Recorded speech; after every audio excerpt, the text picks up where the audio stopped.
Hello guys, welcome back to our YouTube channel. My name is Swapnil Suryavanshi और आज हमारा है day 19 beginner to pro investor series का। तो आज के वीडियो में हम जानेंगे कि एक जो बिगिनर लेवल का इन्वेस्टर होता है उसने कितने स्टॉक्स होल्ड करने चाहिए उसके इसमें पोर्टफोलियो में।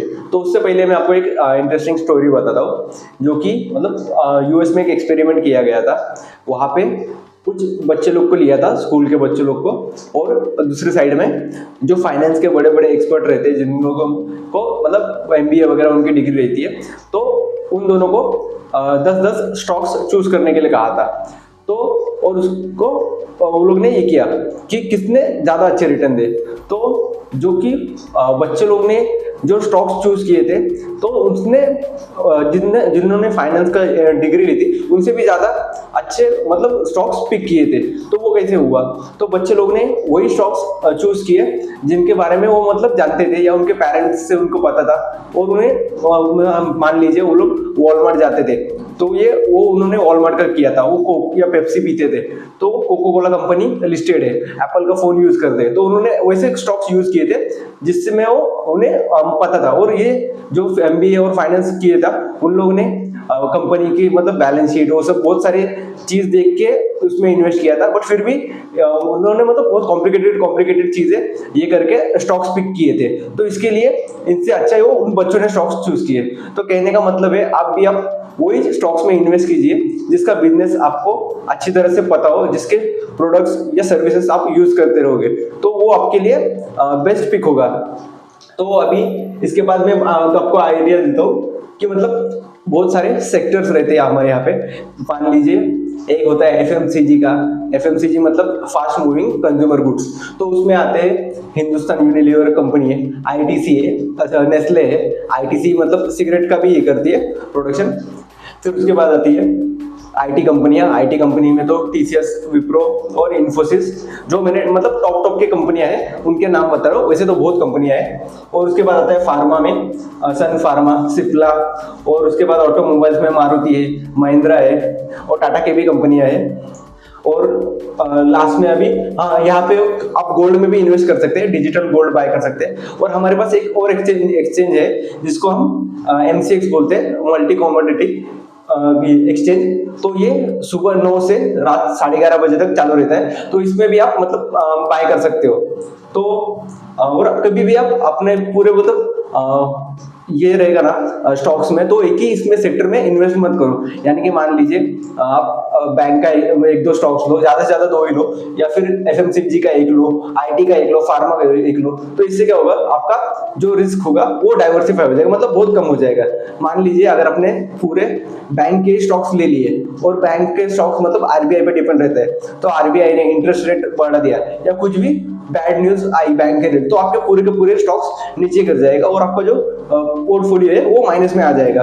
तो इसको डाइवर्सिफाई करने के लिए आप इसे भी कर सकते हैं, मतलब अलग अलग इसमें करेंगे तो कभी कभी आपका सेक्टर वाइज रोटेशन होता रहता है। तो कभी एफएमसीजी चलेंगे, कभी आईटी कंपनियां चलेंगी, तो कभी ऑटोमोबाइल चलेगा, तो कभी गोल्ड चलेगा। तो आपको पता ही है कि हर साल गोल्ड की वैल्यू भी बढ़ते रहती है, और जब भी स्टॉक मार्केट नीचे जाता है तो गोल्ड का प्राइस हाई जब होता है। और कभी भी आप देखोगे तो मतलब वॉर होता है या फिर कुछ भी इमरजेंसी ऐसे अपने यहाँ पे आती है, तो गोल्ड के प्राइस अचानक से बहुत ज्यादा बढ़ते हैं, तो वो भी आप अपने पोर्टफोलियो में रख सकते हो। तो इसके बाद मैं आपको आइडिया देता हूँ कि मतलब स्टॉक्स को कितने होने चाहिए और कैसे आप इसमें इन्वेस्ट कर सकते हो।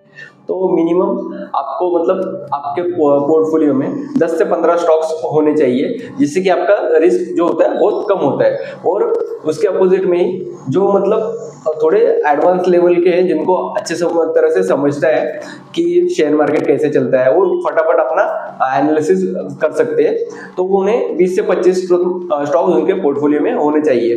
तो और हाँ, अभी आप कैसे पैसे लगाओगे, तो मान लीजिए आपको रिस्क पूरा कम करना है, तो आप कैसे करोगे? तो आपको एक आइडिया देता हूँ कि मान लीजिए आपके पास 1 लाख रुपए है, तो आप उसमें 50% जो है वो पैसा लार्ज कैप में डालोगे, यानी कि आप 5 कंपनियां उसके लार्ज कैप के बाय करोगे, वो भी अलग अलग सेक्टर के। फिर उसके बाद 30% जो है मिड कैप में लगाओगे, यानी कि 30,000 मिड कैप में लगाओगे।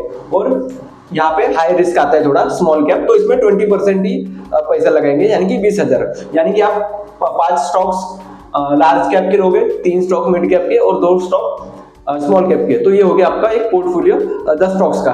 तो इस तरह से आपके 1 लाख लग जाते हैं। और फिर आपको पहले ये भी जानना पड़ेगा कि आप किस तरह के मतलब इन्वेस्टर हो, यानी कि आपको हाई रिस्क पसंद है या फिर स्मॉल रिस्क पसंद है या मीडियम रिस्क पसंद है। तो हाई रिस्क में अगर आप खुद स्टॉक एनालिसिस करोगे तो उसके लिए बहुत टाइम लगेगा, तो उसको आपको उतना टाइम देना ही पड़ेगा। और उसके बाद मीडियम में मतलब आप वीकली या मंथली अभी कभी आप अपने इसको पोर्टफोलियो को देख सकते हो, तो वो भी आप कर सकते हो। मतलब मीडियम फिर वो कंपनी आपको खुद देखना पड़ेगा, और मतलब आपके पास टाइम ही नहीं है तो आप क्या करोगे, तो आपके पास ऑप्शन है म्यूचुअल फंड में डालो, हर महीना एसआईपी करो या लमसम करो जब जब मार्केट नीचे गिरेगा, या मंथली 5-10 हजार जो भी आपको जितना जमता रहेगा उस हिसाब से पैसे डालो और उसको बिना टेंशन के देखते रहो, लॉन्ग टर्म के लिए होल्ड करो, तो उससे आपकी वेल्थ जो है अच्छी बनती रहती है।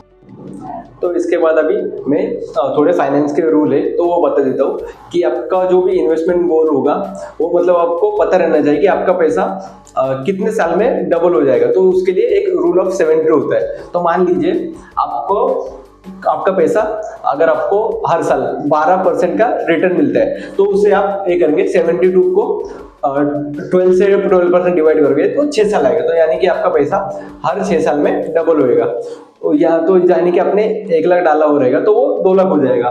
और इसके आगे आपको अगर मान लीजिए कुछ अच्छे रिटर्न मिलते हैं, मान लीजिए 15%, तो 72 को आप 15 से डिवाइड करोगे तो आता है 4.5 ईयर, यानी कि आपका 4.5 साल में पैसा डबल हो जाएगा। और उसी के अपोजिट मतलब उसके आगे आपको बहुत ज्यादा अच्छे रिटर्न मिल गए, कभी कुछ स्टॉक्स में बहुत ज्यादा भी अच्छे रिटर्न देते हैं, तो मान लीजिए 25% रिटर्न आया तो आप उसको 72 से डिवाइड करेंगे तो आपका पैसा 3 साल में ही दुगना हो जाएगा। तो इसके बाद एक आता है सेकेंड रूल कि कितने परसेंट अपने इक्विटीज में यानी कि स्टॉक्स में इन्वेस्ट करना चाहिए। तो उसको बोलते हैं 100 माइनस जो भी आपकी एज है। मान लीजिए आप किसी की एज होगी 25, 27, 30, तो इस हिसाब से अगर किसी की एज है 25 तो वो 100 माइनस 25 तो आएगा 75%। तो 75% आपको इक्विटी होल्ड करनी चाहिए, मतलब स्टॉक्स में इन्वेस्ट करना चाहिए। और जो ही बचा हुआ 25% है वो आप गोल्ड में या डेब्ट में यानी कि जिसमें कम रिस्क हो उसमें इन्वेस्ट कर सकते हैं। और उसके बाद एक लास्ट रूल है, मतलब रूल बोलते हैं बट अभी जो मेन रूल है मैं वही बता रहा हूँ। तो 50-30-20% रूल। तो ये क्या होता है, 50% मैं मान लीजिए आपकी जितनी भी सैलरी है उसको आप 50, 30 और 20 में डिवाइड करेंगे। तो और उसका जो मतलब उसको 50% होगा वो आपको आपकी नीड्स पे खर्च करना है, यानी कि जो भी आपकी जरूरी ईएमआई है या घर खर्च है उसमें, और 30% आपके वांट्स पे, यानी कि आपको पार्टी करनी है, घूमने जाना है, कुछ भी करना है वो एंटरटेनमेंट के लिए आप रखोगे। और 20% जो होगा वो आपको इन्वेस्टमेंट के लिए डालना है। तो मान लीजिए किसी की इनकम 1 लाख होगी तो उसका 50% 50,000 आएगा, फिर बॉन्ड्स के लिए वो 30,000 और 20,000 इन्वेस्टमेंट पे कर सकता है। तो ये मेन रूल है, बट आप इसको अपने हिसाब से भी मॉडिफाई वगैरह कर सकते हो। तो ये आज के वीडियो में तो इतना ही था। तो आपको ध्यान रखना है कि आपको ऐसी कंपनियां चूज करनी है जिसका आपका बिजनेस समझते हो या फिर उसके सर्विसेज यूज करते हो। तो और आप जितना मतलब डाइवर्सिफाई रहोगे उतना आपको कम रिस्क होगा। और किसी भी स्टॉक्स में इन्वेस्ट करने से पहले आपको उसके फंडामेंटल एनालिसिस देख लेनी चाहिए। तो उसका वीडियो तो मैंने ऑलरेडी बनाया हुआ है। तो आज के वीडियो में इतना ही था। उम्मीद करता हूँ ये वीडियो आपको अच्छा लगेगा। तो इस सीरीज को अपने दोस्तों के साथ शेयर कीजिए और इस वीडियो को लाइक कीजिए। Thanks for